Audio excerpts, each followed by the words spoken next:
የዓመቱ ታላቅ ኮንሰርት በግዙፉ ሚሊኒየም አዳራሽ ሽርጉድ ኮንሰርት። ዜማ ጣፍጦ ከሆዱ አውጥቶ ከልቡ ማዜም ተፈጥሮበታል። የዘፋኝ ልክ ድንበሩ ኤፍሬም ታምሩ። ከሆድ እስከ ሆድ ቢያደምጡት የማይጠግቡት ድምፀ መረዋ ቃናው የተለየ ጎሳዬ ተስፋዬ። ዘመናት በሕዝብ ልብ ውስጥ እንደነገሰ የተቀመጠ ሁሉም ተስማምቶ የሚወደው ከራሱ እያስበለጠ ዓለማየሁ ሂርጶ።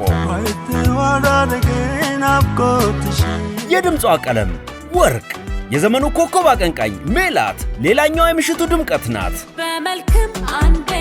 ሽርጉድ ኮንሰርት ቅዳሜ ሚያዝያ 18 2017 ዓ.ም በሚሊኒየም አዳራሽ። ትኬቶቹን ከቴሌብር ይግዙ፣ በጊዜ ያዙ።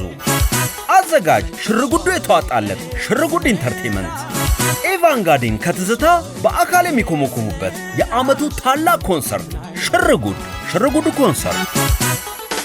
ብቸኛ የሚዲያ አጋር አባይ ቲቪ፣ የኢትዮጵያ ምርጥ